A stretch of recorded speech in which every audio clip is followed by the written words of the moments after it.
পড়ছি হুমায়ুন আহমেদ স্যারের উপন্যাস ১৯৭১-এর দ্বিতীয় পর্ব।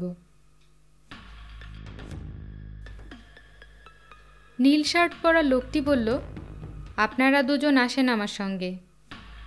আজিজ মাস্টার তাকালো ইমাম সাহেবের দিকে। ইমাম সাহেব ভীতস্বরে বললেন, কোথায়? নীল শার্ট পরা লোকটির মুখ অস্বাভাবিক গম্ভীর। তাকে কোনো প্রশ্ন দ্বিতীয়বার করার সাহস হয় না। তবু ইমাম সাহেব দ্বিতীয়বার জিজ্ঞেস করলেন, কোথায়? বিলের কাছে। কেন? মেজর সাহেব নিয়ে যেতে বলেছেন। কি জন্যে? এত কিছু জিজ্ঞেস করবার দরকার নেই, আপনারা উঠেন, মেজর সাহেব অপেক্ষা করছেন। বড় ভয় লাগতেছে ভাই। ভয়ের কিছু নাই, আসেন। আজিজ মাস্টার একটি কথাও বলল না, নিঃশব্দে বেরিয়ে এলো। সবার শেষে বেরুলেন ইমাম সাহেব। তিনি খুঁড়িয়ে খুঁড়িয়ে হাঁটছিলেন। স্কুলঘরের বারান্দায় কেউ নেই, ধু ধু করছে চারদিক। বসে থাকা সেপাইরা কখন গিয়েছে, কোথায় গিয়েছে কে জানে। ঘরের ভেতরে বসে কিছুই বোঝা যায়নি। হয়তো কোনো পাহারা টাহারা ছিল না, ইচ্ছে করলেই পালিয়ে যাওয়া যেত। ইমাম সাহেব অবাক হয়ে বললেন, এরা সব কোথায় গেল? নীল শার্ট পরা লোকটি বলল, বেশি কথা বলবেন না। আপনারা মৌলবি মুসল্লিরা বেশি কথা বলেন আর ঝামেলা সৃষ্টি করেন, কথা কম বলবেন। জি আচ্ছা। ইউনিয়ন বোর্ডের সড়ক পর্যন্ত তারা এগুলো নিঃশব্দে। জুম্মা ঘরের পাশে ৮-৯ জন সেপাইয়ের একটি দল দাঁড়িয়ে আছে। তারা তাকিয়ে আছে তীক্ষ্ণ দৃষ্টিতে। ইমাম সাহেবের ঘন ঘন নিঃশ্বাস পড়তে লাগলো। তিনি নীল শার্ট পরা লোকটির দিকে তাকিয়ে নরম গলায় বললেন, ভাই, আপনার নাম কি? রফিক। রফিক সাহেব, আমার জোহরের নামাজ কাজা হয়ে গেছে, পানির অভাবে অজু করতে পারি নাই। রফিক তার কোনো জবাব দিল না, আগে আগে হাঁটতে লাগলো।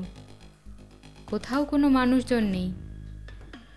গ্রামের সবাই কি ঘরে দরজা বন্ধ করে বসে আছে নাকি? ইমাম সাহেব বললেন, ভাই, আপনার দেশ কোথায়? বাড়ি কোন জেলায়? বাড়ি দিয়ে কি করবেন? না, এমনি জিজ্ঞেস করলাম। আমার দেশ কুমিল্লা, নবীনগর। ভালো। সামনের মাসে ইনশাল্লাহ দেশে যাব, বহুত দিন যাই না। রফিক কিছুই বলল না। সে হাঁটছে মাথা নিচু করে, এমনভাবে হাঁটছে যেন পথ ঘাট খুব ভালো চেনা।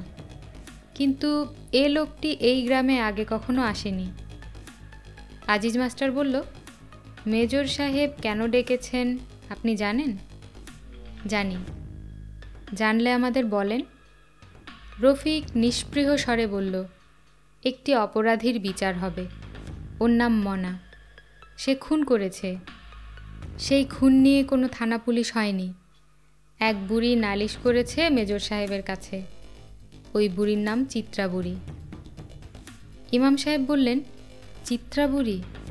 খুব বজ্জাত। মসজিদের একটা বদনা চুরি করেছে। বদনা চুরি করুক আর না করুক, মেজর সাহেব তার কথা শুনে খুব রাগ করেছেন। মনাকে ধরা হয়েছে, কঠিন শাস্তি হবে।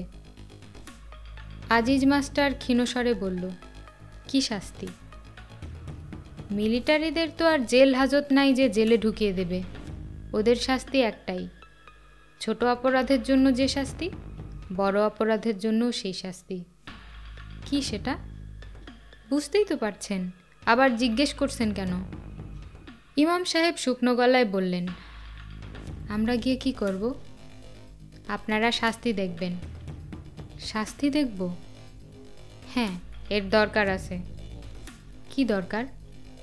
মেজর সাহেবের ধারণা, এটা দেখার পর আপনারা তার কথা শুনবেন, কোনো কিছু জিজ্ঞেস করলে সোজাসুজি জবাব দেবেন। ও শুনেন ইমাম সাহেব, আপনি কথা বেশি বলেন। কথা বেশি বলে একবার মার খেয়েছেন, কথা খুব কম বলবেন। জি আচ্ছা। নিজের থেকে কোনো কথা বলবেন না, এখন সময় খারাপ। জি, তা ঠিক। ইমাম সাহেব চুপ করে গেলেন। মীর আলী বাড়ির উঠোনে বসেছিল।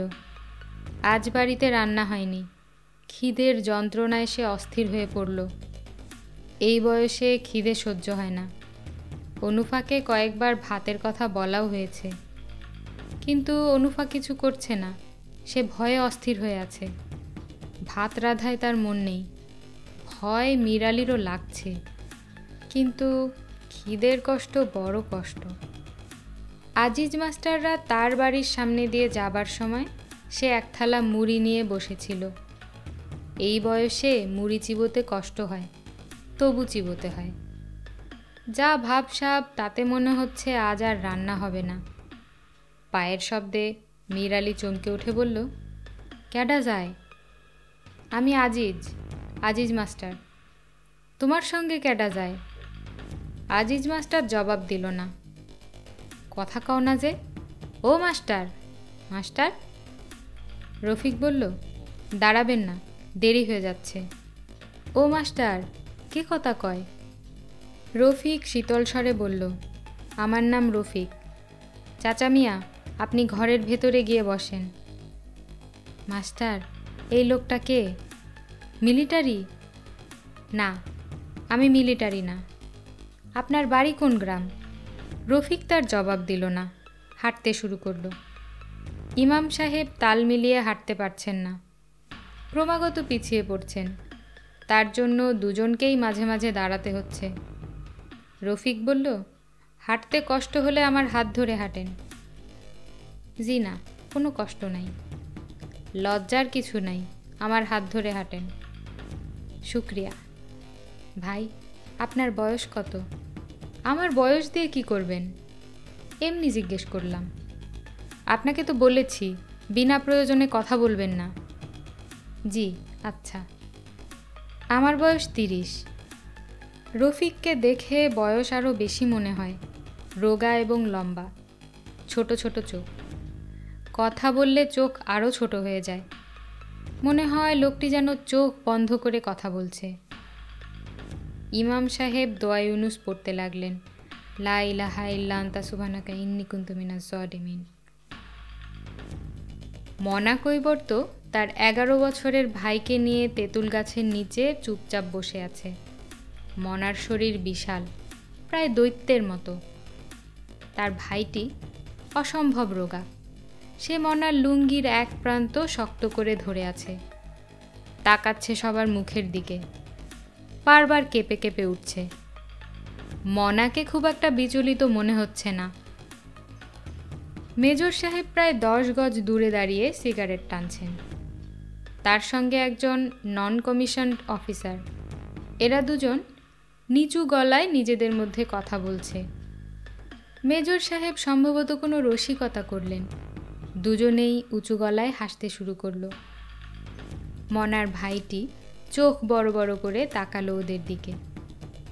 বিলের পাড়ের উঁচু জায়গায় একদল রাজাকার দাঁড়িয়ে। খুব কাছেই মিলিটারি আছে বলেই হয়তো তারা বুক ফুলিয়ে আছে। অহংকারী গর্বিত ভঙ্গি। এদের মধ্যে শুধু দুজনের পায়ে স্পঞ্জের স্যান্ডেল, বাকি কারোর পায়ে কিছু নেই।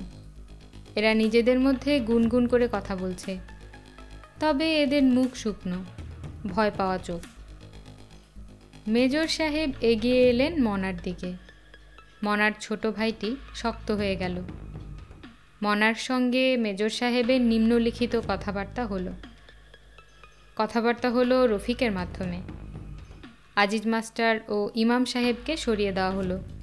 তারা বসে রইল বিলের পাড়ে। প্রশ্নোত্তর শুরু হলো।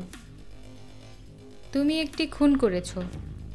মনা জবাব দিল না, মাটির দিকে তাকিয়ে রইল। চুপ করে থাকবে না, স্পষ্ট জবাব দাও।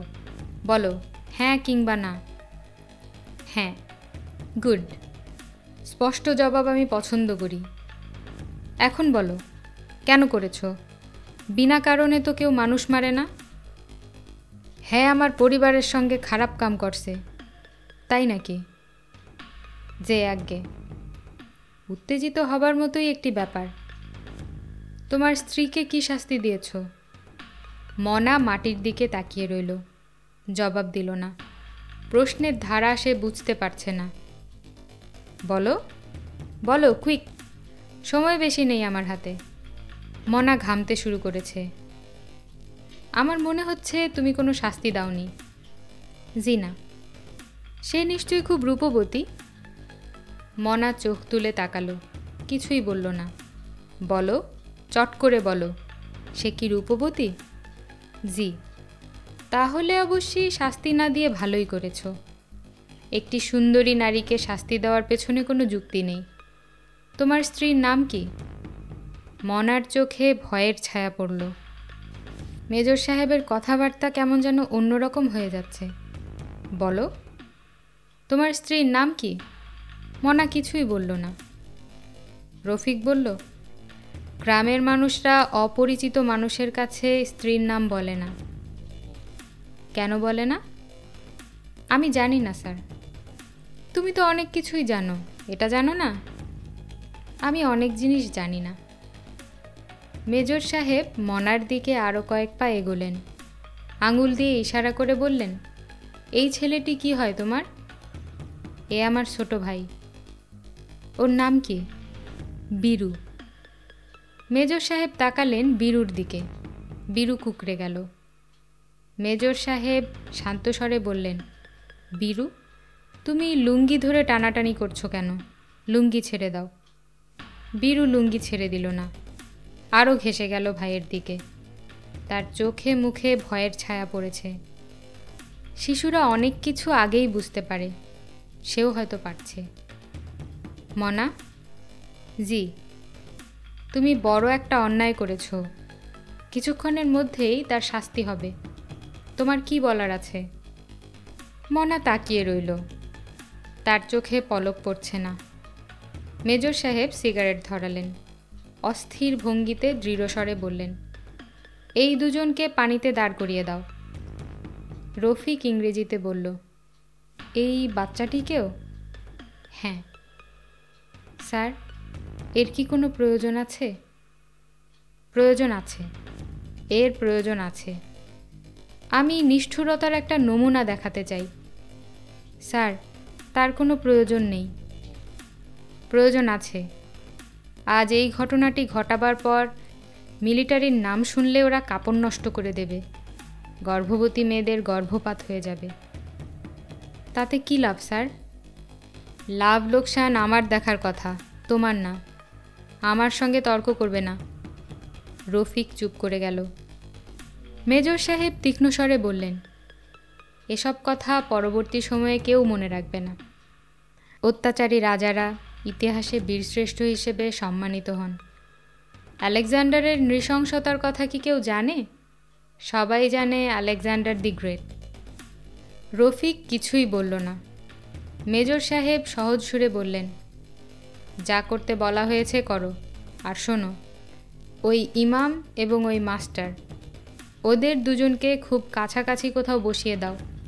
আমি চাই যাতে ওরা খুব ভালোভাবে দৃশ্যটা দেখে। ঠিক আছে স্যার। বাই দ্য ওয়ে, আমি দেখলাম ওই ইমাম তোমার হাত ধরে ধরে আসছে। কি ব্যাপার? হাঁটতে পারছিল না। ঠিকই পারবে। দৃশ্যটি তাদের দেখতে দাও। তারপর ওদের হাঁটতে বললে হাঁটবে, দৌড়াতে বললে দৌড়াবে, লাফাতে বললে লাফাবে। ঠিক নয় কি? হয়তো ঠিক। হয়তো বলছো কেন? তোমার মনে সন্দেহ আছে? জি না স্যার। গুড। সন্দেহ থাকা উচিত নয়। রফিক? জি স্যার। তোমাকে সঙ্গে নিয়ে আমি বেরোবো। গ্রামটি ভালো মতো ঘুরে দেখতে চাই। ঠিক আছে স্যার। মনে হয় দেখার মতো ইন্টারেস্টিং অনেক কিছুই আছে এ গ্রামে। কিছুই নেই স্যার, এটা একটা দরিদ্র গ্রাম। রাজাকাররা মনা আর তার ভাইটিকে ঠেলে পানিতে নামিয়ে দিল। বীরু তার ভাইয়ের কোমর জড়িয়ে ধরে আছে। সে কাঁপছে থরথর করে। মনা এক হাতে তার ভাইকে ধরে আছে। রাইফেল তাক করা মাত্র বীরু চিৎকার করতে লাগলো, দাদা, বড় ভয় লাগে। ও দাদা, ভয় লাগে। মনা মৃদুস্বরে বলল, ভয় নাই, আমারে শক্ত কইরা ধর। বীরু প্রাণপণ শক্তিতে ভাইকে আঁকড়ে ধরল। ইমাম সাহেব গুলি হবার সময়টাতে চোখ বন্ধ করে ফেললেন এবং তার পরপরই মুখ ভর্তি করে বমি করলেন। আজিজ মাস্টার সমস্ত ব্যাপারটি চোখের সামনে ঘটতে দেখল। এক পলকের জন্যেও দৃষ্টি ফিরিয়ে নিল না। আলো মরে আসছে, আকাশে মেঘ জমতে শুরু করেছে। মেজর সাহেব আকাশের দিকে তাকিয়ে বললেন, কি রফিক, বৃষ্টি হবে? হতে পারে, এটা ঝড় বৃষ্টির সময়। তোমার দেশের এই ঝড় বৃষ্টিটা ভালোই লাগে। রফিক মৃদু স্বরে বলল, তোমার দেশ বললেন কেন? মেজর সাহেব তীক্ষ্ণ দৃষ্টিতে তাকালেন, কিছু একটা বলতে গিয়েও বললেন না। কোথাও কোনো শব্দ নেই, যেন গ্রামে কোনো জনমানুষ নেই। মেজর সাহেব হাতা গলায় বললেন, মানুষকে ভয় পাইয়ে দেবার একটা আলাদা আনন্দ আছে, আছে না? রফিক জবাব দিল না। মেজর সাহেব বললেন, মানুষের ইনস্টিংক্টের মধ্যে এটা আছে, অন্যকে পায়ের নিচে রাখার আকাঙ্ক্ষা। তোমার নেই? না। আছে, তোমারও আছে, সবারই আছে, থাকতেই হবে। রফিক কিছু বলল না। তারা হাঁটছে পাশাপাশি। মেজর সাহেব কথা বলছেন বন্ধুর মতো। তার কথার ধরন দেখে মনে হয় রফিককে তিনি যথেষ্ট গুরুত্ব দেন। বদিউজ্জামানের বাড়ির সামনে দিয়ে যাবার সময় মীর আলী তীক্ষ্ণ কণ্ঠে বলল, ক্যাডা যায়, ক্যাডা যায়? জয়নাল মিয়া? মেজর সাহেব থমকে দাঁড়ালেন। রফিক বলল, স্যার, লোকটা অন্ধ। মেজর সাহেবকে মনে হলো এই খবরে বেশ উৎসাহিত বোধ করছেন। কে লোকটি? কথা বলে না। ক্যাডা গো? আমি রফিক। রফিকটা ক্যাডা? কোন বাড়ির? ঘরের ভেতর গিয়ে বসেন চাচা। মেজর সাহেব ঠান্ডা গলায় বললেন, তুমি ওকে কি বললে? রফিক ইংরেজিতে বলল, আমি তাকে ঘরে যেতে বললাম। কেন? এমনি বললাম। মীর আলী ভয় পাওয়া গলায় চেঁচালো, এরা কে, এরা কে? মেজর সাহেব বললেন, তুমি ওকে বলো আমি major Ejaz Ahmed, commanding officer 58th infantry battalion. Sir, বাদ দেন, বুড়া মানুষ। তোমাকে বলতে বলেছি, তুমি বলো। যাও, কাছে গিয়ে বলো। রফিক এগিয়ে গেল। মেজর সাহেব তাকিয়ে রইলেন তীক্ষ্ণ দৃষ্টিতে। তিনি কি বুড়োর চোখে মুখে কোনো পরিবর্তন দেখতে চাচ্ছিলেন? কোনো রকম পরিবর্তন অবশ্যই দেখা গেল না।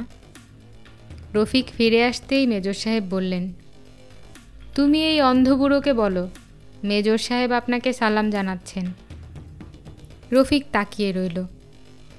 মেজর সাহেব বিরক্ত স্বরে বললেন, দাঁড়িয়ে আছো কেন? যাও। রফিক এগিয়ে গেল। বুড়ো মীর আলী কিছুই বলল না, মাথা নিচু করে বসেই রইল। আকাশে মেঘ জমছে, প্রচুর মেঘ, কালবৈশাখী হবে নিশ্চয়ই। তারা হাঁটছে নিঃশব্দে। রফিক একটি সিগারেট ধরিয়েছে। মেজর সাহেব তাকে মাঝে মাঝে লক্ষ্য করছেন। রফিক? জি স্যার। তুমি তো জানতে চাইলে না আমি ওকে সালাম জানালাম কেন? জানতে চাও না? রফিক কিছু বলল না। রেশোবা গ্রামে আমার যে বৃদ্ধ বাবা আছেন, তিনি অন্ধ। তিনিও বাড়ির উঠোনে এই বুড়োটির মতো বসে থাকেন। পায়ের শব্দ পেলেই এই বুড়োটির মতো বলেন, ইয়ে কন? পৃথিবীর সব জায়গার মানুষই আসলে একরকম। কথাটা কি তুমি বিশেষ কোনো কারণে বললে? না, কোনো বিশেষ কারণে বলিনি। রফিক, আমরা একটা যুদ্ধের মধ্যে জড়িয়ে পড়েছি, সার্ভাইভালের প্রশ্ন। এই সময়ে অন্যায় কিছু হবেই। উল্টোটা যদি হতো, ধরো বাঙালি সৈন্য আমার গ্রামে ঠিক আমাদের মতো অবস্থায় আছে, তখন তারা কি করত? বলো, কি করতো তারা? যে অন্যায় আমরা করছি তারা কি সেগুলি করতো না? না। না? কি বলছো তুমি? যুক্তি দিয়ে কথা বলো। রাগ, ঘৃণা, হিংসা আমাদের মধ্যে আছে, তোমাদের মধ্যেও আছে। রফিক হঠাৎ দাঁড়িয়ে পড়ল, হাত ইশারা করে বলল, এরা ডেড বডিটা এখনো সরায়নি। মেজর সাহেব দেখলেন দরজার পাশে বুড়ো মতো একটি লোক কাত হয়ে পড়ে আছে। নীল রঙের বড় বড় মাছি ভনভন করে উঠছে চারদিকে। স্যার, এই লোকটির নাম নীলু সেন। এর কি কোনো আত্মীয় স্বজন নেই? এভাবে ফেলে রেখেছে কেন? রফিক গলা উঁচিয়ে ডাকল, বলাই, বলাই। কোনো সাড়া পাওয়া গেল না। কাকে ডাকছিলে? বলাইকে। ওর ছেলে কিংবা এরকম কিছু। এরা দুজনেই বাড়িতে থাকে। এত বড় একটা বাড়িতে দুটি মাত্র প্রাণী থাকে? এখন থাকে একটি। রফিক, জি স্যার। আমার মনে হয় তুমি সূক্ষ্মভাবে আমাকে কিছু বলবার চেষ্টা করছো। স্যার, আমি কিছুই বলবার চেষ্টা করছি না। এখন যা বলার তা আপনি বলবেন, আমি শুধু শুনব। এর মানে কি? কোনো মানে নেই স্যার। আপনি এত মানে খুঁজছেন কেন? দুজন আবার হাঁটতে শুরু করলো। কালী মন্দিরের সামনে মেজর সাহেব থামলেন। কালী মূর্তি তিনি এর আগে দেখেননি। একটিমাত্র দরজা খোলা, পরিষ্কার কিছু দেখা যাচ্ছে না। মেজর সাহেব ঘরের ভেতরে ঢুকে দেখতে চাইলেন। রফিক বলল, স্যার, ঝড় হবার সম্ভাবনা। আমাদের তাড়াতাড়ি ফেরা উচিত। ফিরব? তোমাদের কালী মূর্তি দেখে যাই। তোমাদের বলা ঠিক নয় স্যার। আমি মুসলমান। তোমরা মাত্র 25% মুসলমান, বাকি 75% হিন্দু। তুমি মন্দিরে ঢুকে মূর্তিকে প্রণাম করলেও আমি কিছুমাত্র অবাক হব না। রফিক কোনো জবাব দিল না। মেজর সাহেব দীর্ঘ সময় ধরে আগ্রহ নিয়ে মূর্তি দেখলেন। হাসি মুখে বললেন, চারটি হাতে এই মহিলাটিকে মাকড়সার মতো লাগছে, লাগছে না? আমার কাছে লাগছে না। আমরা ছোটবেলা থেকেই মূর্তিগুলি এরকম দেখে আসছি। আমার কাছে এটাকেই স্বাভাবিক মনে হয়। মেজর সাহেব একটা সিগারেট ধরালেন। তারপর অত্যন্ত ঠান্ডা গলায় বললেন, রফিক। জি স্যার। এই মূর্তিটির পেছনে একজন কেউ লুকিয়ে আছে। রফিক চুপ করে রইল। তুমি সেটা আমার আগেই বুঝতে পেরেছ, পারোনি? রফিক জবাব দিল না। বুঝতে পেরেও আমাকে কিছু বলনি। রফিক ক্লান্ত স্বরে ডাকল, বলাই, বলাই। মূর্তির পেছনে কিছু একটা নড়ে চড়ে উঠল। তুমি কি করে বুঝলে ও বলাই? আমি অনুমান করছি। মন্দিরে আশ্রয় নিয়েছে, তাই অনুমান করছি। বলাই নাও হতে পারে, হয়তো অন্য কেউ, হয়তো কানাই। মন্দিরে আশ্রয় নিয়ে সে কি ভাবছে মা কালী ওকে রক্ষা করবেন? ভাবাই তো স্বাভাবিক। অনেক মুসলমান এরকম অবস্থায় মসজিদে আশ্রয় নেয়, ভাবে আল্লাহ তাদের রক্ষা করবেন। মেজর সাহেবের দৃষ্টি তীক্ষ্ণ হলো। রফিক নির্বিকার ভঙ্গিতে বলল, অনেক জায়গায় মসজিদ থেকে টেনে বের করে ওদের মারা হয়েছে, আল্লাহ তাদের রক্ষা করতে পারেননি। তুমি কি বলতে চাচ্ছ? আপনি যদি বলাইকে মারতে চান, কালী মূর্তি ওকে রক্ষা করতে পারবে না, এটাই বলতে চাচ্ছি। এর বেশি কিছু না। ওকে বের হয়ে আসতে বলো। রফিক ডাকল, বলাই, বলাই। বলাই জবাব দিল না। একটা মৃদু ফোপানির মতো শব্দ শোনা গেল। প্রায় সঙ্গে সঙ্গেই ঝড় শুরু হলো, প্রচণ্ড ঝড়। মেজর সাহেব মন্দিরের ভেতর থেকে বারান্দায় এসে দাঁড়ালেন। হু হু শব্দ উঠছে। দেখতে দেখতে আবহাওয়া রুদ্রমূর্তি ধারণ করল। মন্দির সংলগ্ন বাঁশঝাড়ে ভয় ধরানো শব্দ হতে লাগল। রফিক এসে দাঁড়ালো মেজর সাহেবের পাশে। মেজর সাহেব মুগ্ধ কণ্ঠে বললেন, বিউটিফুল। কালীমূর্তির পেছনে উবু হয়ে বসে থাকা বলাইয়ের কথা তার মনে রইল না। ঝড়ের সঙ্গে সঙ্গে ফোঁটা ফোঁটা বৃষ্টি পড়তে শুরু করেছে। মেজর সাহেব দ্বিতীয়বার বললেন, বিউটিফুল। সামনে খোলা মাঠ, অনেক দূর পর্যন্ত দেখা যাচ্ছে। মাঠে ধুলি ও শুকনো পাতায় ঘূর্ণির মতো উঠেছে। এর মধ্যেই খালি গায়ে একজনকে ছুটে যেতে দেখা গেল। তার ভাব দেখে মনে হচ্ছে সে মহা উল্লসিত। মেজর সাহেব বললেন, লোকটিকে দেখতে পাচ্ছ? রফিক নিস্পৃহ স্বরে বলল, ও নিজাম, পাগল। আমাদের সব গ্রামে একটি পাগল থাকে। এই গ্রামের সবাইকে কি তুমি এর মধ্যেই চিনে ফেলেছ? না, কয়েকজনকে চিনি, সবাইকে না। ওই পাগলটা কি জংলা মাঠের দিকে যাচ্ছে না? মনে হয় যাচ্ছে। পাগলরা বন জঙ্গল খুব পছন্দ করে। মানুষের চেয়ে গাছকে তারা বড় বন্ধু মনে করে। রফিক? জি স্যার। তোমার পড়াশোনা কতদূর?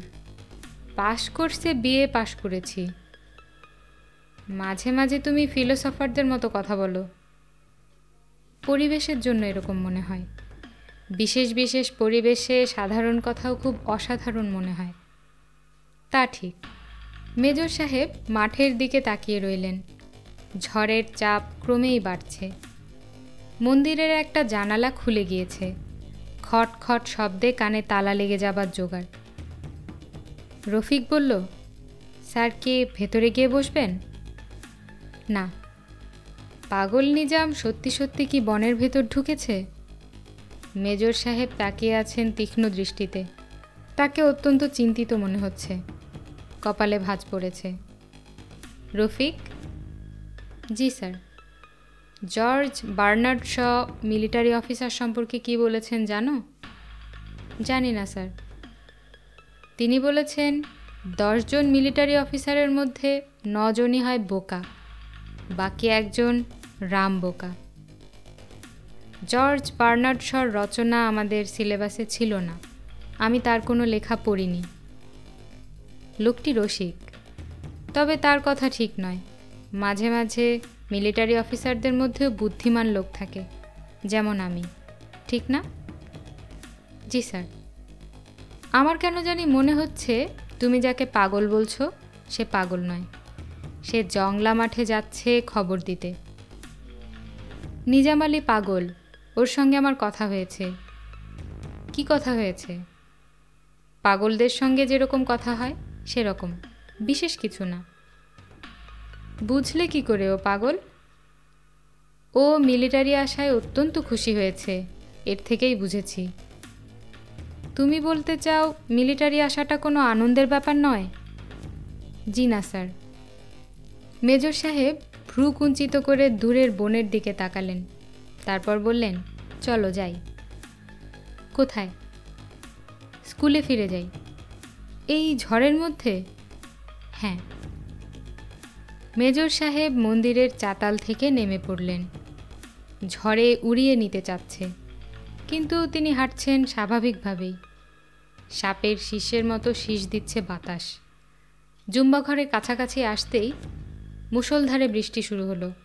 মেজর এজাজ আহমেদ সেই বৃষ্টি গ্রাহ্যই করলেন না। নিজের মনে গুনগুন করতে লাগলেন। কিংস্টন ট্রয়ের একটা গান, যার সঙ্গে বর্তমান পরিবেশ সমস্যার কোনো সম্পর্কই নেই। Pretty girls are everywhere, and when you call me, I will be there. Major সাহেবের গলা বেশ সুন্দর। ঝড় স্থায়ী হলো আধা ঘন্টার মতো। ঝড়ে গ্রামের কারোর তেমন কোনো ক্ষতি হলো না। শুধু বদিউজ্জামানের নতুন টিনের বাড়িটির ছাদ উড়ে গেল। মীর আলী আতঙ্কে অস্থির হয়ে চেঁচাতে লাগলো। অনুফা কি করবে ভেবে পেল না। তাদের বাড়ি গ্রামের বাইরে। ছুটে গ্রামে যাওয়ার কোনো প্রশ্ন ওঠে না। গোয়ালঘরটি এখনও টিকে আছে, সেখানে যাওয়া যায়। কিন্তু বাতাসের বেগ এখনও কমেনি। সেই নড়বড়ে চালা কখন মাথার ওপর পড়ে তার ঠিক কি। সে পরিবাণুকে কোলে নিয়ে তার শ্বশুরের হাত ধরে দাঁড়িয়ে রইল। মীর আলী ভাঙা গলায় চেঁচাতে লাগলো, বদি, বদি রে, ও বদিউজ্জামান। বদিউজ্জামানের চোখ জবা ফুলের মতো লাল। এখন আর তার আগের মতো কষ্টবোধ হচ্ছে না। পানিতে দাঁড়িয়ে থাকতে তার ভালোই লাগছে। ঝড় বৃষ্টির সময় সে নিজের মনে খানিকক্ষণ হেসেছে। কেন হেসেছে সে জানে না, কোনো কারণ ছাড়াই হাসি এসেছে। বদিউজ্জামানের ভয়ও কমে এসেছে। কিছুক্ষণ আগে একটি শেয়াল এসে তার দিকে তাকিয়েছিল। সে বেশ শব্দ করেই বলেছে, যা যা। এই শেয়ালটি আবার এসেছে। মাথা ঘুরিয়ে ঘুরিয়ে তাকে দেখছে। অন্ধকার হয়ে আসছে। টকটকে লাল চোখ নিয়ে বদিউজ্জামান তাকিয়ে আছে শেয়ালটির দিকে। তার ভালোই লাগছে। গিরগিটিটি দুপুরের পর থেকেই নেই। বদিউজ্জামানের খুব নিঃসঙ্গ লাগছিল। এখন আর লাগছে না। মাগরিবের নামাজ আদায় করতে 4-5 জন মুসল্লি গিয়েছিল মসজিদে। আজানের পরপরই কয়েকটি গুলির শব্দ হওয়ায় তারা নামাজ আদায় না করেই ফিরে এলো। ফেরার পথে তাদের মনে হলো কাজটা ঠিক হলো না, এতে আল্লাহর গজব পড়ার সম্ভাবনা। তারা আবার মসজিদে ফিরে গেল, নামাজ পড়ল। মসজিদ থেকে বেরোবার সময় দেখলো রাস্তায় মিলিটারি। তারা আবার মসজিদে ফিরে গেল, রাত কাটালো সেখানেই। সন্ধ্যার পর গ্রামের কোথাও কোনো বাতি জ্বলল না। চারদিক অন্ধকারে সবাই বসে রইল। কোনো সারা শব্দ নেই। শুধু কৈবর্ত পাড়ায় কেউ যেন সুর করে কাঁদছে। সেই সুরেলা কান্না ভেসে আসছে অনেক দূর পর্যন্ত। চিত্রাবুড়ি বসে আছে কৈবর্ত পাড়ায়। তাকে কেউ কিছু বলছে না। চিত্রাবুড়িও কাঁদছে, হাউমাউ করে কান্না। বলাই কোনোখানেই বেশিক্ষণ থাকতে পারছে না। সারাক্ষণই তার মনে হচ্ছিল এই বুঝি তাকে ধরতে আসছে। সে অল্প কিছু সময়ের মধ্যেই বেশ কয়েকবার জায়গা বদল করল। বেশি দূর কখনো গেল না। সেনবাড়ি, সেনবাড়ির মন্দির, এর মধ্যেই তার ঘোরাফেরা। সন্ধ্যা মেলাবার পর সে চিলেকোঠার লোহার সিঁড়ি বেয়ে ছাদে উঠে গেল। ছাদে আধ হাতের মতো পানি জমে আছে। সে বসে রইল পানির মধ্যে। বেশ কিছুক্ষণ তার ভালোই লাগলো। তারপর মনে হতে লাগলো লোহার সিঁড়িতে যেন শব্দ হচ্ছে। মিলিটারিরা উঠে আসছে, সিঁড়ি কাঁপছে। তারপর আবার সব চুপচাপ, কেউ আসেনি। মনের ভুল। বলাইয়ের নিঃশ্বাস স্বাভাবিক হয়ে এলো। আবার মনে হলো কেউ আসছে, সিঁড়ি কাঁপছে। বলাই দ্রুত নিঃশ্বাস নিতে থাকলো। ঝড়ের সময় একজন মিলিটারি সুবাদার ও 3 জন রাজাকারের একটি দল ছুটতে ছুটতে শফদরুল্লাহর চালাঘরে এসে উঠেছিল।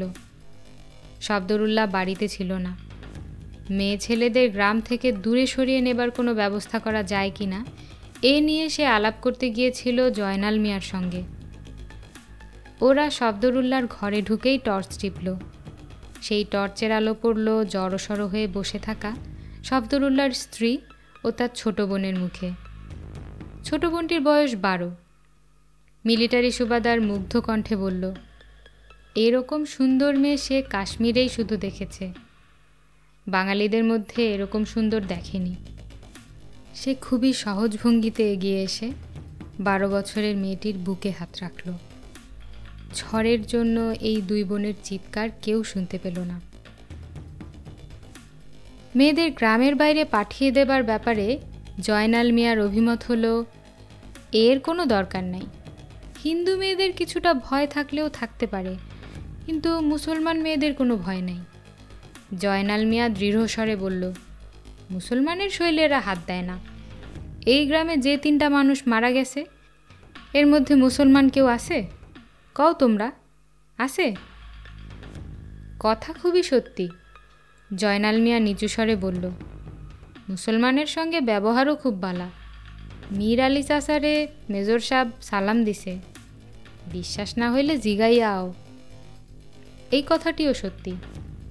তবু মতি বলল, ঘরের মেয়ে ছেলেরা বড় অস্থির হইয়া পড়ছে। জয়নাল মিয়া দৃঢ়স্বরে বলল, রাত দুপুরে এইভাবে টানাটানি করার কোনো দরকার নেই। যাও, তোমরা বাড়িত গিয়ে আল্লাহ খোদার নাম নাও, ফিয়ামানিল্লাহ, ভয়ের কিছু নাই।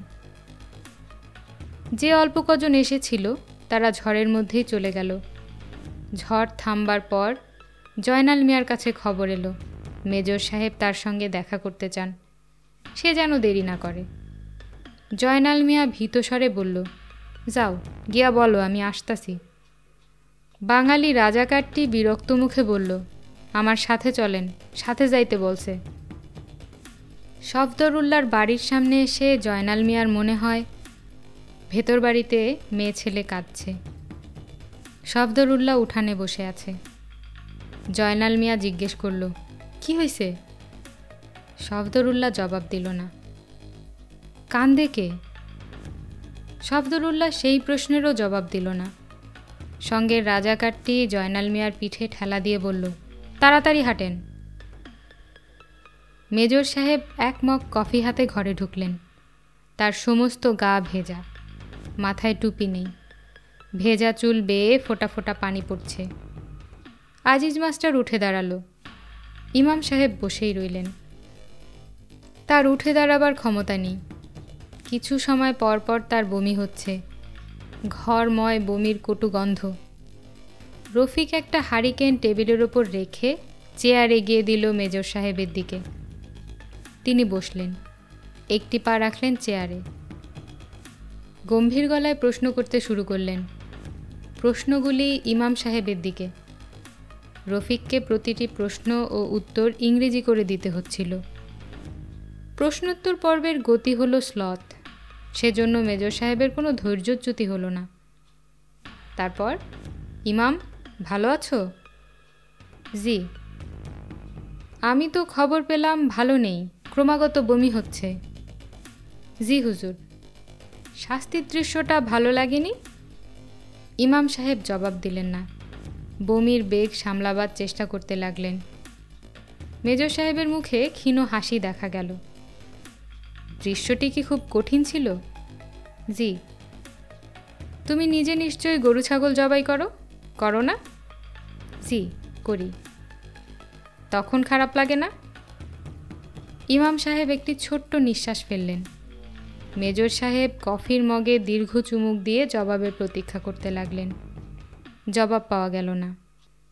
ইমাম, জি স্যার। এখন আমাকে বলো, তোমাদের ওই জঙ্গলে মোট কতজন বাঙালি সৈন্য আছে? আমি জানি না স্যার। সঠিক সংখ্যাটি না বলতে পারলেও কোনো ক্ষতি নেই, অনুমান করে বলো। আমি জানি না স্যার। সৈন্য আছে কি না সেটা বলো। স্যার, আমি জানি না। আচ্ছা বেশ, সৈন্য নেই এই কথাটিই তোমার মুখ থেকে শুনি। স্যার, আমি জানি না, কিছুই জানি না স্যার। মেজর সাহেব কফির মগ নামিয়ে রাখলেন, সিগারেট ধরালেন।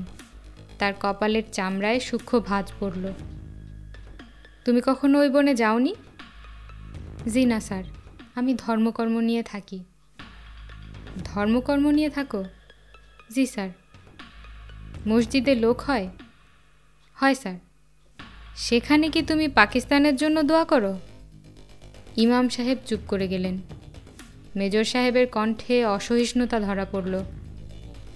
খুতবার শেষে পাকিস্তানের জন্য কখনো দোয়া করনি? পৃথিবীর সব মুসলমানের জন্য দোয়া খায়ের করা হয় স্যার। তুমি আমার কথার জবাব দাও, পাকিস্তানের জন্য দোয়া করনি? জি না স্যার। বাংলাদেশের জন্য কখনো দোয়া করেছ? ইমাম সাহেব চুপ করে রইলেন। মেজর সাহেব হঠাৎ প্রচণ্ড একটা চড় বসিয়ে দিলেন। ইমাম সাহেব চেয়ার থেকে উল্টে পড়ে গেলেন। রফিক তাকে উঠে বসালো। মেজর সাহেব ঠান্ডা স্বরে বললেন, ব্যথা লেগেছে? জি না। এতটুকু ব্যথা লাগেনি? জি না স্যার। আমার হাত এতটা কমজোরি তা জানা ছিল না। মেজর সাহেব হাতের সিগারেট ফেলে দিয়ে দ্বিতীয় চটটি দিলেন। ইমাম সাহেব গড়িয়ে নিচে পড়ে গেলেন। তার নাক দিয়ে রক্ত পড়তে শুরু করল। রফিক তাকে তুলতে গেল। মেজর সাহেব বললেন, ও নিজে নিজেই উঠবে। ইমাম, উঠে বসো। ইমাম সাহেব উঠে বসলেন। এখন বলো, তুমি শেখ মুজিবুর রহমানের নাম শুনেছ? জি, শুনেছি। সে কে? ইমাম সাহেব চুপ করে রইলেন। সে কে তুমি জানো না? মেজর সাহেব এগিয়ে এসে তৃতীয় চটটি বসালেন। ইমাম সাহেব শব্দ করে দোয়া ইউনুস পড়তে লাগলেন। মেজর সাহেব তাকালেন আজিজ মাস্টারের দিকে। তারপর, কবি, তুমি কেমন আছো? ভালো আছো? জি। তুমি শুনলাম বেশ শক্তই ছিলে, বমি টমি কিছু করনি? আজিজ মাস্টার জবাব দিল না। বাংলাদেশের ওপর কখনো কবিতা লিখেছ? জি না স্যার। কেন, লিখোনি কেন? আজিজ মাস্টার চুপ করে রইল। শেখ মুজিবের ওপর লিখেছ? জি না। আজিজ মাস্টারের পা কাঁপতে লাগলো। মেজর সাহেব বললেন, তুমি প্রেমের কবিতা ছাড়া অন্য কিছু লেখো না? জি না। তুমি দেখি দারুণ প্রেমিক মানুষ। সব কবিতা কি মালা নামের ওই বালিকাকে নিয়ে লেখা? জবাব দাও, বলো হ্যাঁ কিংবা না। হ্যাঁ। শোনো আজিজ, আমি কথা রাখি। আমি কথা দিয়েছিলাম ওই মেয়েটির সঙ্গে তোমার বিয়ের ব্যবস্থা করব। সেটা আমার মনে আছে। আমি ওই মেয়ের বাবাকে আনতে লোক পাঠিয়েছি। এখন তুমি আমাকে বলো, ওই বনে কতজন সৈন্য লুকিয়ে আছে? স্যার, বিশ্বাস করেন, আমি কিছুই জানি না। আমি তোমার কথা বিশ্বাস করলাম না। তুমি বোধহয় জানো না আমি কি পরিমাণ নিষ্ঠুর হতে পারি। তুমি জানো? জি স্যার, জানি। না, তুমি জানো না, তবে এক্ষুনি দেখতে পাবে। রফিক, তুমি ওর জামা কাপড় খুলে ওকে নেংটো করে ফেলো। আজিজ মাস্টার হতভম্ব হয়ে তাকালো। এই লোকটা বলে কি? আজিজ মাস্টারের পা কাঁপতে লাগলো। মেজর সাহেব বললেন, দেরি করবে না, আমার হাতে সময় বেশি নেই। রফিক। জি স্যার। এই মিথ্যাবাদী কুকুরটাকে ন্যাংটো করে সমস্ত গ্রামে ঘুরে ঘুরে দেখাবে। বুঝতে পারছো? পারছি। আর শোনো, একটা ইটের টুকরো ঝুলিয়ে দেবে, এতে সমস্ত ব্যাপারটায় একটা হিউমার আসবে। আজিজ মাস্টার কাপা গলায় বলল, আমি কিছুই জানি না স্যার। একটা কোরআন শরীফ দেন, কোরআন শরীফ ছুঁয়ে বলবো। তার কোনো প্রয়োজন দেখি না। রফিক, যা করতে বলছি করো। রফিক থেমে থেমে বলল, মানুষকে এভাবে লজ্জা দেবার কোনো অর্থ হয় না। মেজর সাহেবের চোখের দৃষ্টি তীক্ষ্ণ হতে থাকল। তিনি তাকিয়ে আছেন রফিকের দিকে। রফিক বলল, আপনি যদি একে অপরাধী মনে করেন তাহলে মেরে ফেলেন। লজ্জা দেবার দরকার কি? তুমি একে অপরাধী মনে করো না? না, আমার মনে হয় সে কিছু জানে না। সেই গ্রামে থাকে আর এত বড় একটা ব্যাপার জানবে না? জানলে বলতো, কিছু জানে না তাই বলছে না। বলবে সে ঠিকই। ইট বেঁধে তাকে বাড়ি বাড়ি নিয়ে যাও, দেখবে তার মুখে কথা ফুটেছে, তখন সে প্রচুর কথা বলবে। রফিক ঠান্ডা স্বরে বলল, স্যার, ওকে এরকম লজ্জা দেওয়াটা ঠিক না। কেন ঠিক না? আপনি শুধু ওকে লজ্জা দিচ্ছেন না, আপনি আমাকেও লজ্জা দিচ্ছেন। আমিও ওর মতো বাঙালি। তাই নাকি? আমি তো জানতাম তুমি পাকিস্তানি। তুমি কি সত্যি পাকিস্তানি? জি স্যার। আমার মনে হয় এটা তোমার সবসময় মনে থাকে না, মনে রাখবে। জি স্যার, রাখব। এটা তোমার নিজের স্বার্থেই মনে রাখা উচিত। রফিক চুপ করে গেল। মেজর সাহেব বললেন, একটা মজার ব্যাপার কি জানো রফিক? তুমি যদি আজিজ মাস্টারকে চয়েস দাও, মৃত্যু অথবা লজ্জাজনক শাস্তি, তাহলে সে লজ্জাজনক শাস্তিটাই বেছে নেবে। মহানন্দে পুরুষাঙ্গে ইট বেঁধে বাড়ি বাড়ি ঘুরে বেড়াবে। জিজ্ঞেস করে দেখো। রফিক কিছুই জিজ্ঞেস করল না। মেজর সাহেব কঠিন স্বরে বললেন, আজিজ, পরিষ্কার উত্তর দাও। মরতে চাও না চাও না? আমি দ্বিতীয়বার এই প্রশ্ন করব না। 30 সেকেন্ডের ভেতরে জবাব চাই। বলো, মরতে চাও না চাও না? মরতে চাই না।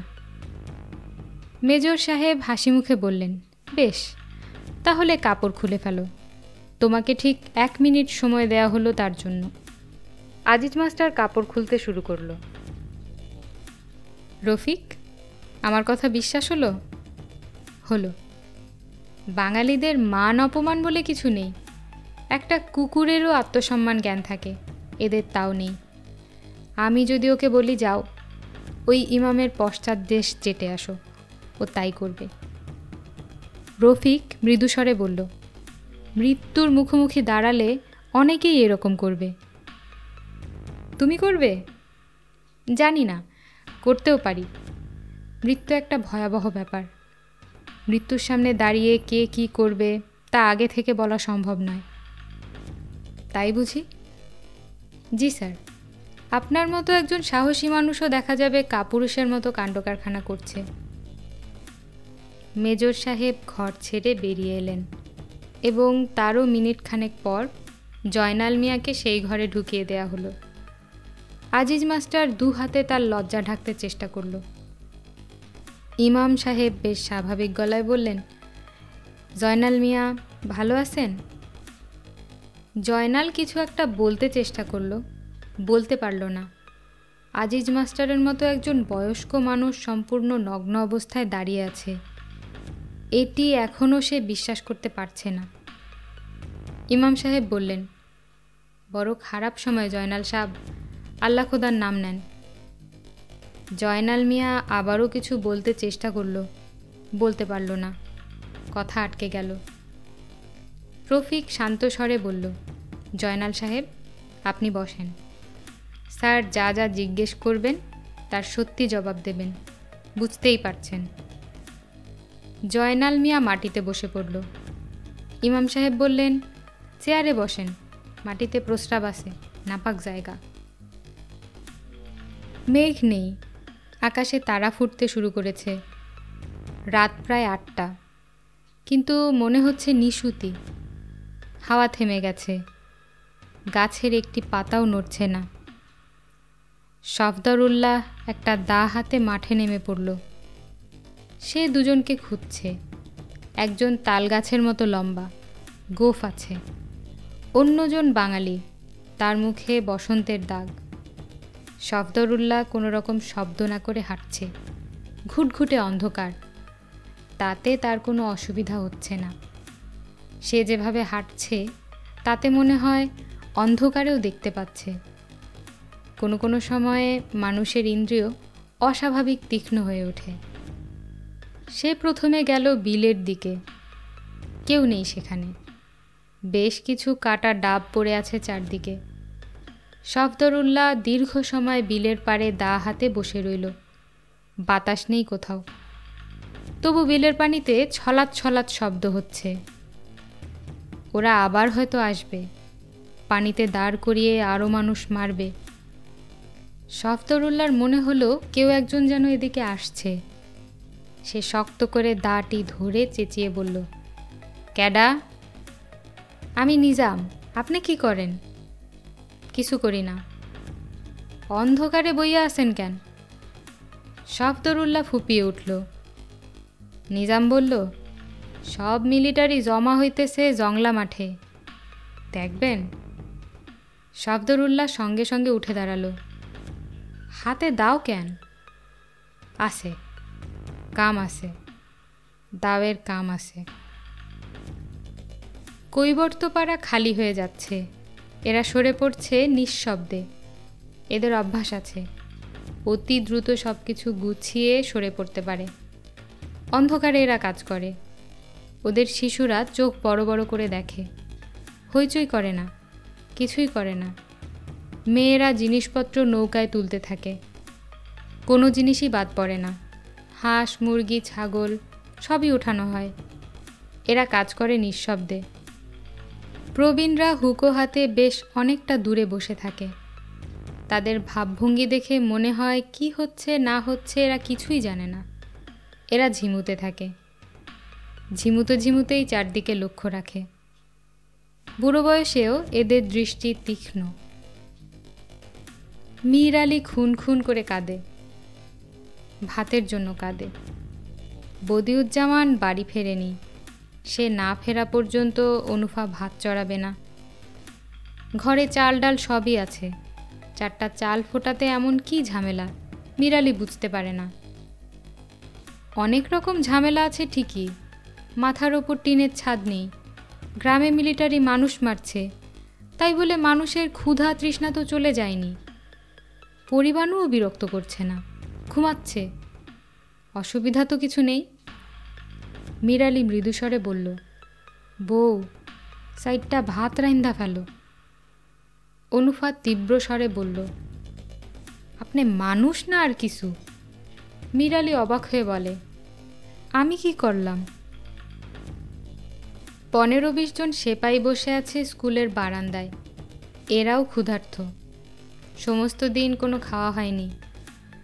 ওদের জন্য রান্না হবার কথা মধুবনে। ঝড়ের জন্য নিশ্চয়ই কোনো ঝামেলা হয়েছে। রান্না করা খাবার এসে পৌঁছায়নি। কখন এসে পৌঁছাবে কে জানে।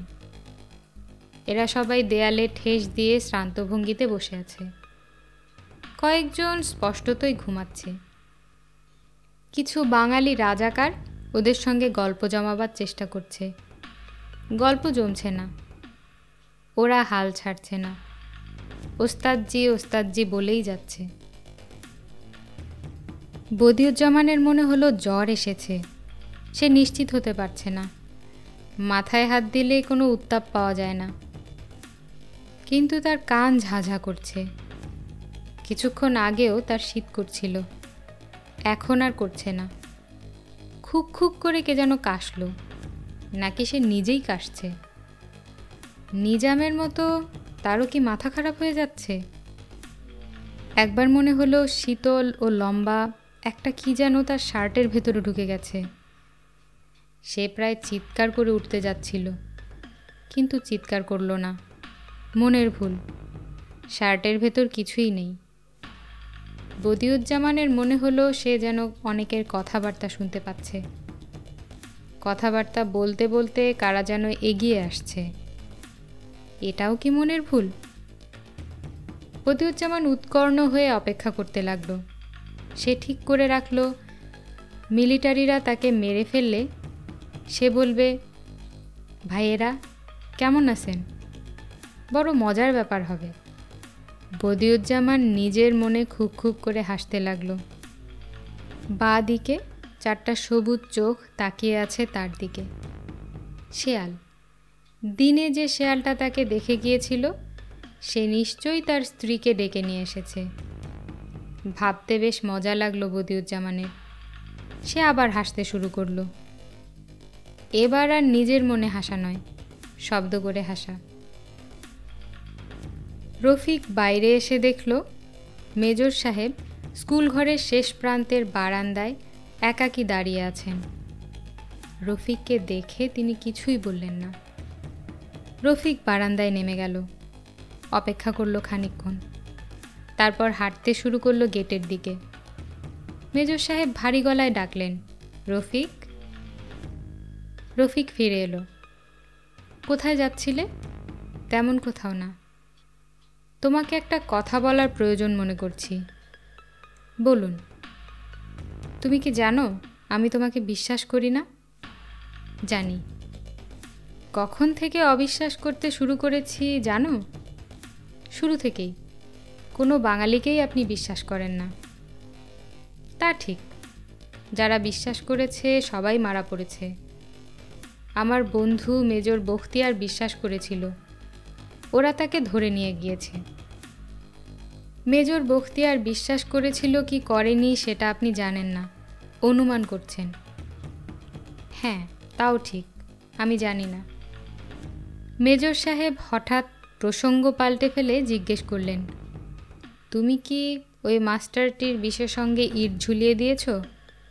না। কেন? প্রমাণ সাইজের ইট পাওনি? রফিক কথা বলল না। মেজর সাহেব চাপা স্বরে বললেন, বাঙালি ভাইদের প্রতি দরদ উতলে উঠেছে? আমার মধ্যে দরদ কিছু নেই মেজর সাহেব। ইট ঝোলানোটা আমার কাছে অপ্রয়োজনীয় বলে মনে হয়েছে। মোটেই অপ্রয়োজনীয় নয়।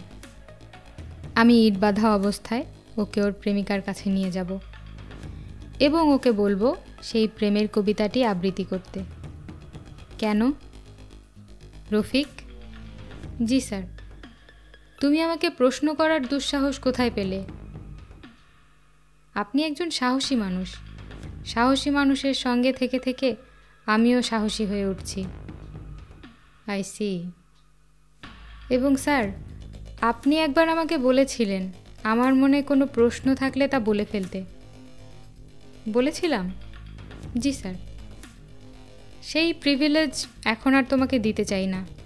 এখন থেকে তুমি কোনো প্রশ্ন করবে না। ঠিক আছে স্যার। রফিক। জি স্যার। আজ তোমাকে অস্বাভাবিক রকম উৎফুল্ল লাগছে। আপনি ভুল করছেন স্যার। আমাকে উৎফুল্ল দেখানোর কোনো কারণ নেই। এমন কিছু ঘটেনি যে আমি উৎফুল্ল হব। তুমি বলতে চাও যে বিমর্ষ হবার মতো অনেক কিছু ঘটেছে? আমি তাও বলতে চাই না। মেজর সাহেব পশতু ভাষায় কি যেন বললেন। কোনো কবিতা টবিতা হবে হয়তো। রফিক তাকিয়ে রইল। মেজর সাহেব বললেন, রফিক, তুমি পশতু জানো? জি না স্যার। না চাইলেও শোনো। এর মানে হচ্ছে বেশি রকম বুদ্ধিমানদের মাঝে মাঝে বড় রকম বোকামি করতে হয়। রফিক কিছুই বলল না। মেজর সাহেব বললেন, চলো জয়নাল লোকটির কাছ থেকে কিছু জানতে চেষ্টা করি। তোমার কি মনে হয় ও আমাদের কিছু বলবে? না স্যার, বলবে না। কি করে বুঝলে? এরা কিছুই জানে না, কাজেই কিছু বলার প্রশ্ন ওঠে না। চলো দেখা যাক। তোমার নাম জয়নাল? জি। এই ন্যাংটা মানুষটাকে তুমি চেনো? জি স্যার। ও তোমার মেয়েকে বিয়ে করতে চায়। জয়নাল মিয়া হতভম্ব হয়ে তাকালো। কিন্তু ওর ভালো বলে মনে হচ্ছে না। আমার মনে হয় ভয়। ইমাম সাহেব অস্ফুট একটি ধ্বনি করলেন। মেজর সাহেব বললেন, কিছু বলবে ইমাম? জি না স্যার। জয়নাল, তুমি কিছু বলবে? জি না। আমি ঠিক করেছি মাস্টারকে এই অবস্থায়। জয়নাল, তোমার মেয়েটি কি বাড়িতে আছে? জয়নাল মিয়া মাটিতে বসে পড়ল। মেজর সাহেব হাসি হাসি মুখে তাকিয়ে রইলেন, যেন কিছু শোনার জন্য অপেক্ষা করছেন। ঘরে একটি শব্দও হলো না। জয়নাল। জি। তোমার মেয়েটি বাড়িতেই আছে আশা করি। জয়নাল মিয়া হাউমাউ করে কেঁদে উঠল। মেজর সাহেব প্রচণ্ড ধমক দিলেন, কান্না বন্ধ করো। কান্না আমার সহ্য হয় না। চলো যাই, দেরি হয়ে যাচ্ছে। চলো চলো। আজিজ মাস্টার তখন কথা বলল, অত্যন্ত স্পষ্ট স্বরে বলল, মেজর সাহেব, আমি মরবার জন্যে প্রস্তুত আছি। আমাকে লজ্জার হাত থেকে বাঁচান। মেজর সাহেব মনে হলো বেশ অবাক হলেন। কৌতূহলী গলায় বললেন, মরতে রাজি আছো? হ্যাঁ। ভয় লাগছে না? লাগছে। তবু মরতে চাও? আজিজ মাস্টার জবাব না দিয়ে নিচু হয়ে তার পায়জামা তুলে পড়তে শুরু করল। মেজর সাহেব তীক্ষ্ণ দৃষ্টিতে লক্ষ্য করতে লাগলেন, কিছুই বললেন না। আজিজ মাস্টারকে তার প্রায় 10 মিনিটের মধ্যে রাজাকাররা নিয়ে গেল বিলের দিকে। আজিজ মাস্টার বেশ সহজ ও স্বাভাবিকভাবেই হেঁটে গেল। যাবার আগে ইমাম সাহেবের দিকে তাকিয়ে বলল, আসসালামু আলাইকুম। ইমাম সাহেব বা জয়নাল মিয়া কেউ কিছু বলল না।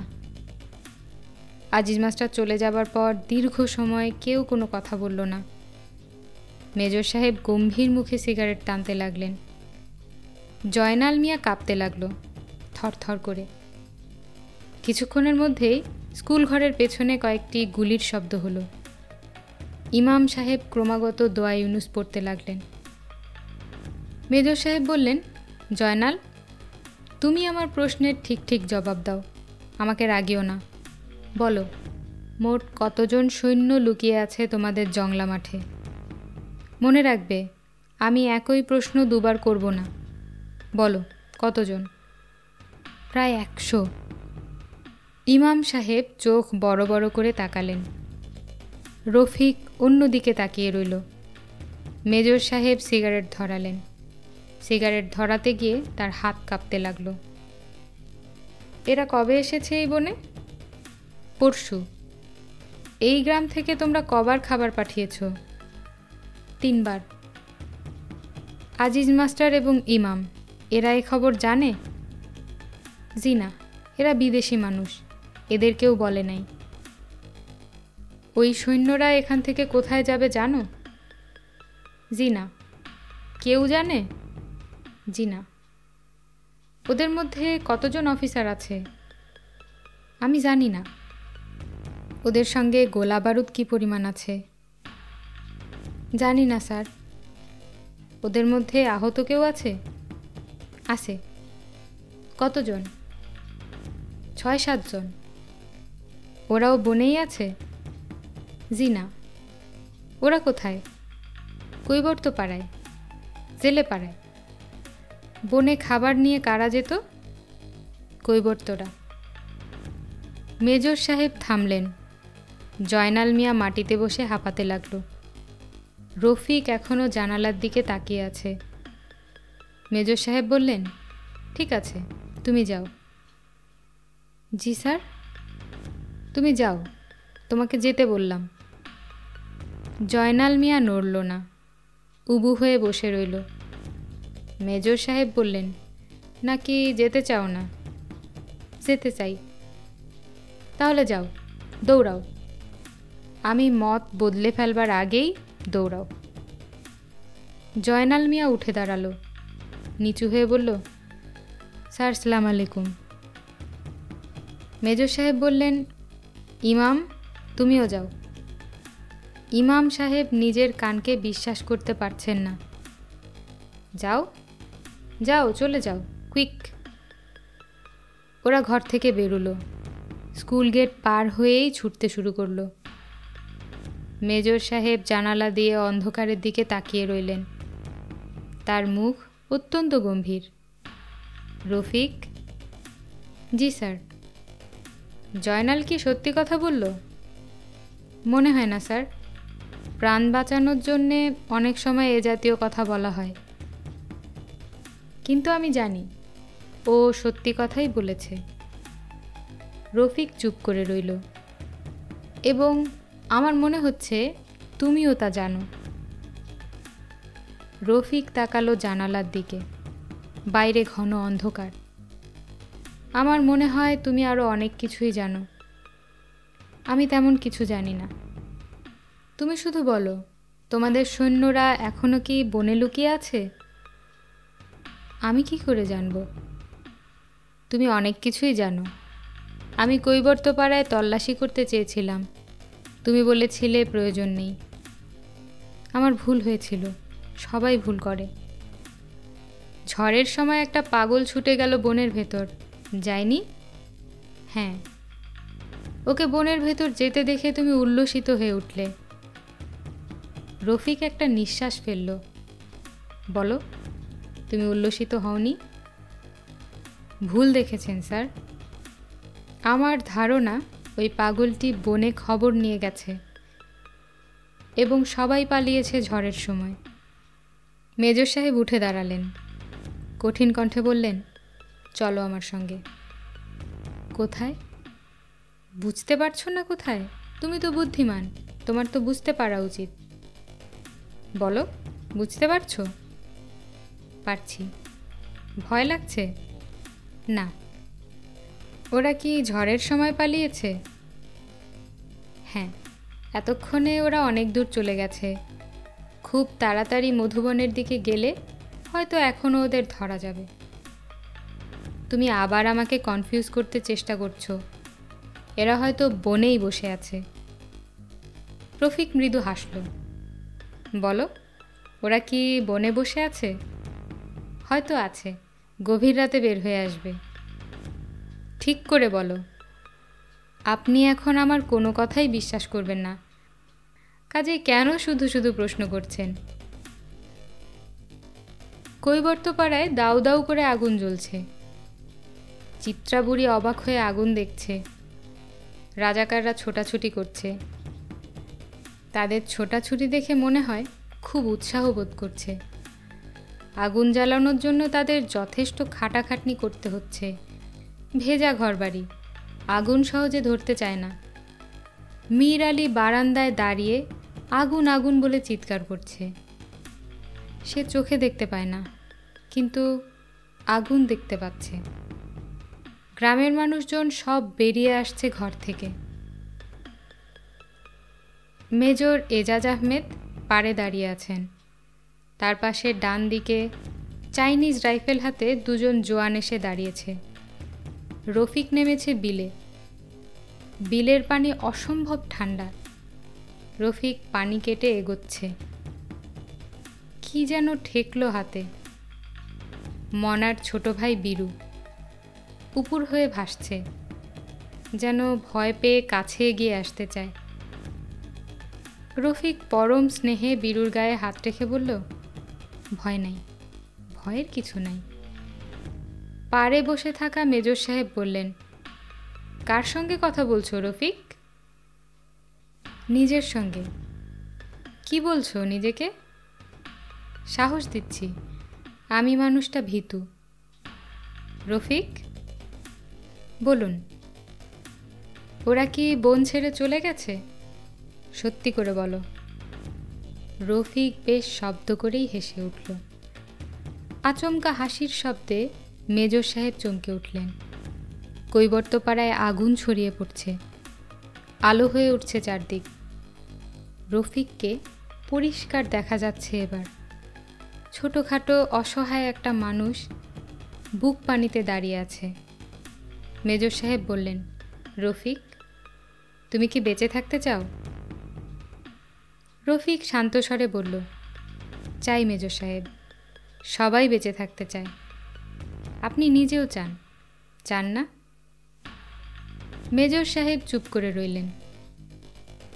রফিক তীক্ষ্ণ স্বরে বলল, মেজর সাহেব, আমার কিন্তু মনে হয় না আপনি জীবিত ফিরে যাবেন এ দেশ থেকে। Major Ejaz Ahmed cigarette ধরালেন।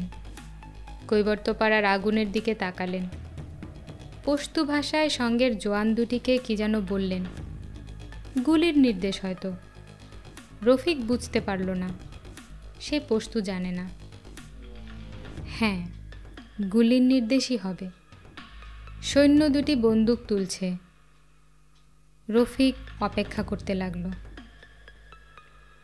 বুক পর্যন্ত পানিতে ডুবিয়ে লালচে আগুনের আঁচে যে রফিক দাঁড়িয়ে আছে, মেজর এজাজ আহমেদ তাকে চিনতে পারলেন না। এ অন্য রফিক। মেজর এজাজের কপালে বিন্দু বিন্দু ঘাম জমতে লাগলো।